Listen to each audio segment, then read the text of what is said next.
Mesdames, Messieurs, peuple congolais, en passant sur cette terre des hommes et des esprits, j'ai pensé à vous. Et je vous informe d'ailleurs que dans toute race et couche sociale confondue, du clochard au milliardaire, la proportion des cons est la même partout, règle universelle et immuable. Bien entendu qu'on est toujours con de soi-même ou de quelqu'un d'autre. Et chaque jour qui passe, il faut sans cesse déjouer la connerie des uns et des autres. L'enjeu est d'abord d'élever la raison au-dessus de vos émotions. Parce qu'il n'y a rien de plus élevé dans la vie que la raison et la conscience. Parce que la raison et la conscience sont dans l'état d'esprit de ceux et celles qui savent comprendre comment fonctionnent ces mécanismes-là de peuple, de société et de civilisation. Mesdames, Messieurs, peuple congolais, être citoyen, c'est d'abord être informé et puis d'agir. Et pourquoi? Parce que les inégalités entre couches sociales, culture, société et civilisation ne sont pas fondées sur la nature. Elles résident dans l'éducation ou l'information qu'on donne à l'individu. Ceci est d'ailleurs un cas de prise de conscience universelle à l'échelle congolaise. Et pourquoi? Parce que l'ignorance est la pire des souffrances et la connaissance libère. Mesdames, Messieurs, peuple congolais, ceci dit, vous le savez qu'au regard des principes fondamentaux des sociétés constituées telles qu'ils sont instituées par le droit international au sein des Nations Unies, qui existe depuis la Seconde Guerre mondiale, un État ou un pays est délimité par son territoire. L'État ne peut être souverain ni viable et durable sans son peuple et ses institutions. Or, pendant la dictature de Sassou Nguesso, l'existence même de l'État congolais est remise en cause, ou plutôt saccagée, sabotée et en cours de démolition. La désintégration et l'implosion de l'État congolais sont en cours de téléchargement. Mais à qui la faute? Mesdames, Messieurs, peuple congolais, l'État congolais existe-t-il encore? C'est-à-dire en tenant compte des principes fondamentaux précités. Et si l'État congolais, c'est l'État Sassou Nguesso? Et si l'État congolais, c'est l'État clan Sassou Nguesso, sa famille, et ses dignitaires qui gèrent d'ailleurs comme une épicerie familiale fine? L'État tribu, l'État des valets locaux et étrangers, bien entendu sur invitation du dictateur agonisant à bout de souffle, au bout de rouleau. Ils sont tous venus là avec leur gueule de loup et des becs de vautour pour dévorer ce pays-là. Mais à qui la faute? Mais pourquoi nous ne sommes pas capables de s'entendre comme un peuple pour le faire partir? Mesdames, Messieurs, décryptons d'abord le principe de souveraineté d'un État, d'une nation ou d'une société donnée. J'ai introduit ici le principe de territorialité. Le savez-vous qu'en 2013, l'Angola avait fait une incursion, oui, l'armée angolaise s'est incrustée dans notre territoire, à Kimongo, dans le Grand Nyari, sans qu'aucune explication, ni du côté de l'Angola, mais également du Congo-Brazzaville. Et n'oublions pas que les armées au sein d'une nation sont le dernier rempart de la protection, comme cela a toujours fonctionné dans la nature. Même les animaux ont des limites des territoires. Mais pourquoi pas nous? Les derniers remparts de notre territoire, les forces armées congolaises ont été humiliées. Pour info, l'indépendance de l'Angola en 1975, c'était le Congo-Brazzaville en partie partenaire. Méfiez-vous des imposteurs. Que Sassou Nguesso, ministre de la Défense en 1975, était au cœur de l'indépendance d'Angola. C'est faux. Sassou Nguesso, depuis les années 1970, bien sûr qu'il est monté en puissance pour les coups bas contre tout opposant à Marine Ngouabi, mais pour lui, il avait déjà une idée, des idées derrière la tête, c'était le pouvoir. Et donc, il était partant des services secrets, mais il faut savoir que entre 1969 à 1975, la défense nationale et la sécurité étaient aux mains de Ngouabi. Et c'est Ngouabi qui a tout organisé avec les Cubains et les Russes pour la libération de l'Angola. Mais Sassou Nguesso, comme imposteur, a dit aux Angolais que c'était lui. Non, Sassou Nguesso est arrivé. Ministre de la Défense et de la Sécurité, c'était en 1975. C'est pendant la même année qu'il avait d'ailleurs ajouté son nom, ou le congolisé son nom en Nguesso. Avant, il s'appelait Denis Sassou. Donc nous connaissons cette histoire-là. Donc, il ne faut pas falsifier l'histoire. Et donc les Angolais se sont pris dans la nasse du Sassou Nguesso. Et qui, aux yeux des Angolais, ils croient que bon, ben, c'était, disons, Sassou Nguesso. Non, il y avait Marine Ngouabi et aussi la RDC. J'ai d'ailleurs rencontré une Angolaise patriote il y a 3 semaines. Il a dit que bon, ben, Dos Santos et João Lourenço sont restés ingrats envers le Congo-Brazzaville. Bien entendu, pendant la guerre de 97, c'était les Angolais qui ont aidé Sassou Nguesso à revenir au pouvoir. Mais bien sûr, ils n'étaient même pas informés que le véritable problème, c'était Sassou Nguesso. Parce que si c'était que Sassou Nguesso, pendant, au cours des années 70 à 75, l'Angolais ne serait même pas indépendant en tenant compte du passif de Sassou Nguesso. Et que nous subissons aujourd'hui les conséquences à l'échelle de la sous-région. Mais non, Sassou Nguesso n'est pas l'homme qui a aidé à l'indépendance de l'Angola. Ce fut Marine Ngouabi. Sassou Nguesso est arrivé là, ministre de la Défense, après avoir semé tous les coups bas contre les opposants et autres pour monter à l'échelle du rang social et des privilèges de son pouvoir. Mais pendant ce temps-là, Marine Ngouabi, en toute naïveté, avait cru à Sassou Nguesso. Mais 2 ans après, c'est-à-dire après 1975 et en 1977, Sassou Nguesso avait neutralisé Marine Ngouabi. Et la suite, nous la connaissions. Donc, sur ce plan de la souveraineté du Congo, elle a été souillée pendant Sassou Nguesso. Et même au niveau géopolitique, avec Sassou Nguesso, on ne pouvait pas compter sur lui pour l'indépendance de l'Afrique centrale. Et bien au contraire, puisque la problématique est toujours là. Toute la sous-région est en mort clinique, est perturbée. Et n'oublions pas que cette sous-région est en proie à une instabilité chronique, à des guerres ou à des tensions et autres. Mais Sassou Nguesso est toujours là, au cœur de ces enjeux-là. Mesdames, Messieurs, sur ce plan-là, il faut le dire que Sassou Nguesso n'a pas aidé le peuple congolais, bien au contraire, ni la sous-région d'ailleurs. Donc le principe de souveraineté est remis en cause pendant Sassou Nguesso. Mais pourquoi au niveau civil, politique et militaire, nous ne sommes pas capables de comprendre qu'il y a des fondamentaux, des droits constitués, des droits internationaux, de la souveraineté, que Sassou Nguesso devient le ennemi de notre peuple.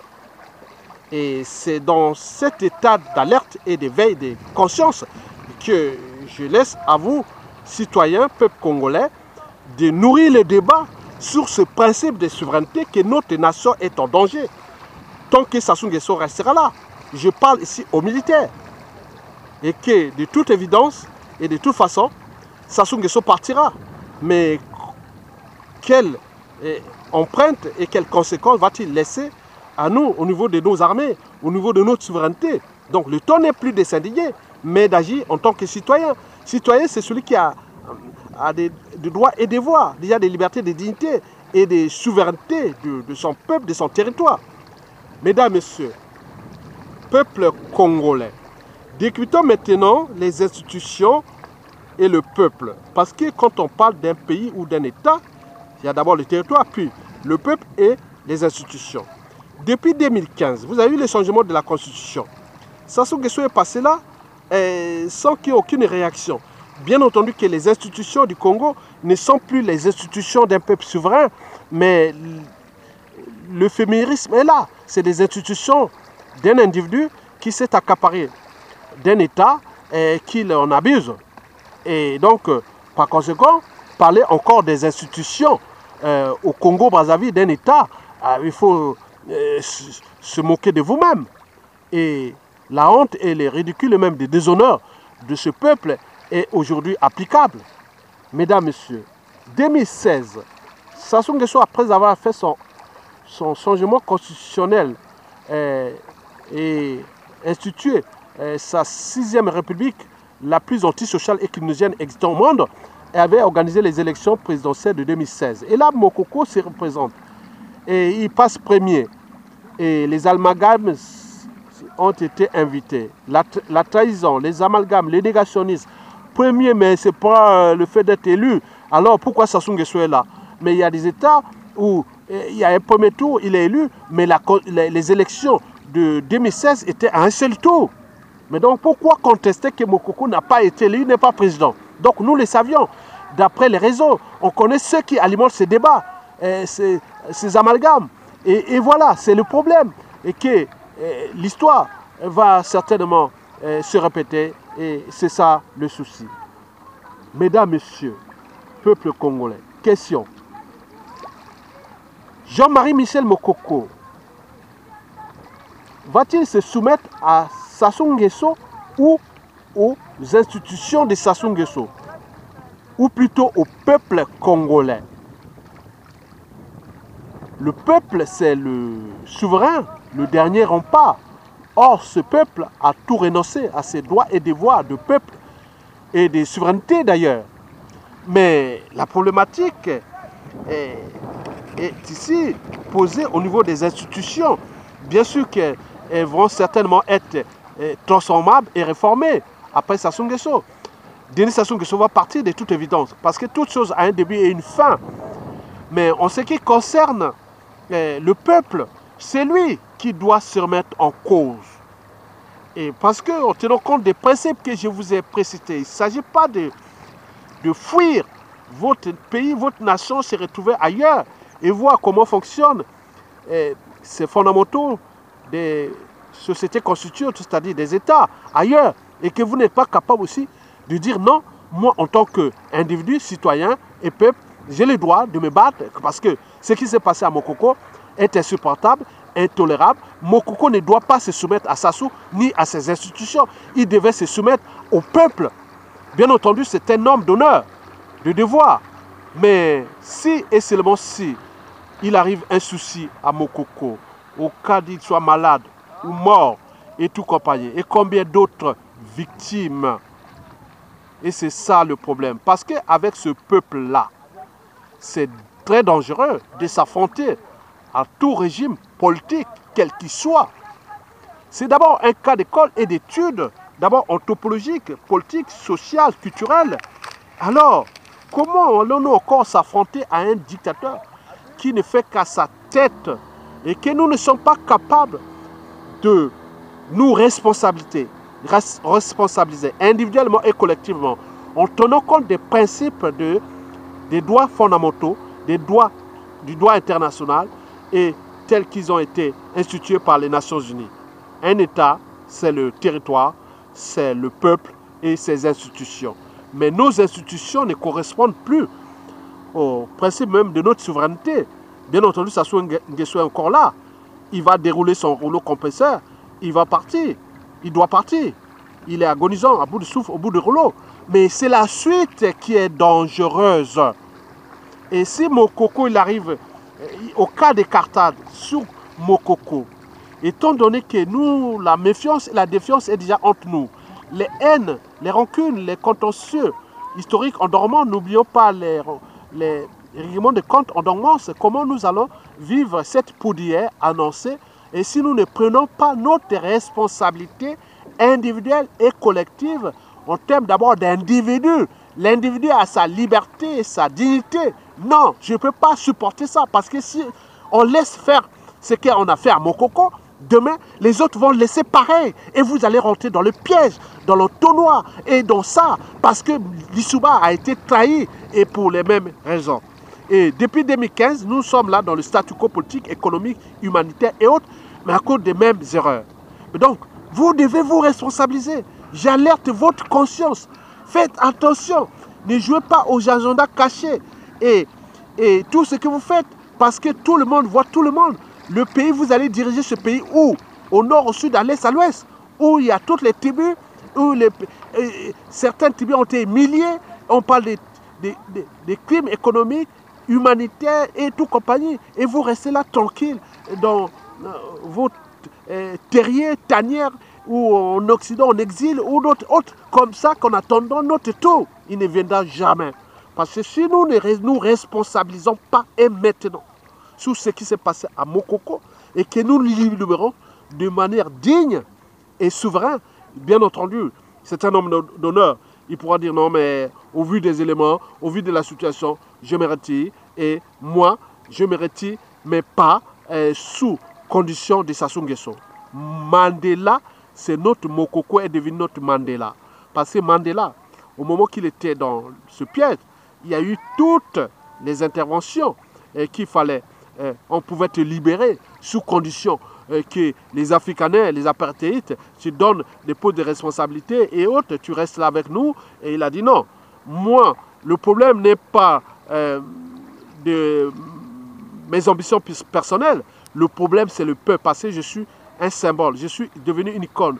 Donc, le problème, c'est comment libérer l'Afrique du Sud. C'était ça. Et qu'il soit blanc, jaune, autre, blanc, noir, métis, indien, et qu'il soit libre en Afrique du Sud.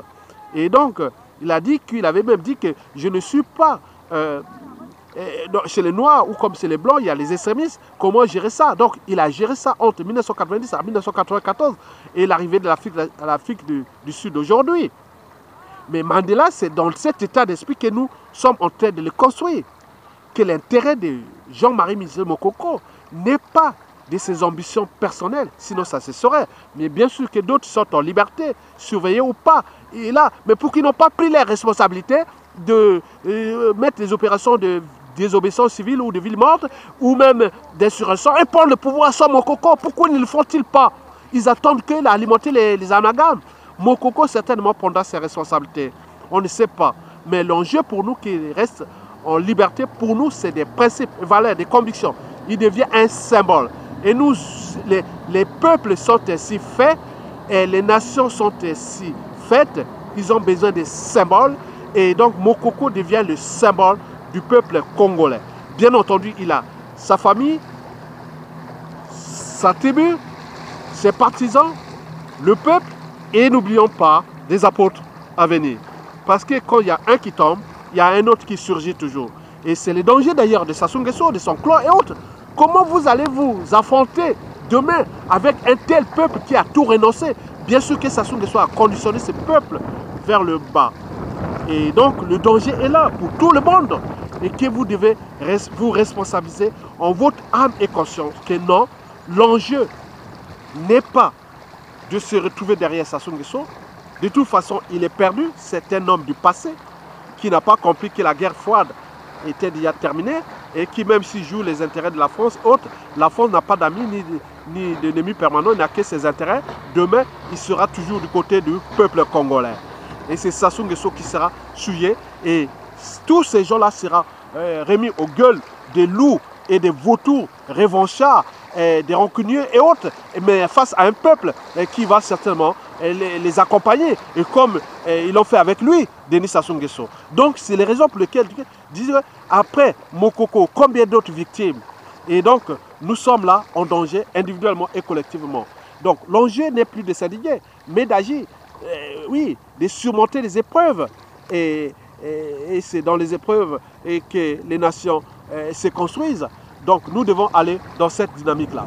Mesdames, Messieurs, peuple congolais, ceci dit, vous avez pris conscience de mon état d'esprit et de ce Congo qui est en train de tanguer. Oui, le bateau congolais tangue comme les vagues et il risque de se chavirer. Et avec lui, combien d'autres victimes parce que les couteaux sont tirés et que nous ne sommes pas capables aujourd'hui de comprendre que nous sommes en danger, individuellement et collectivement.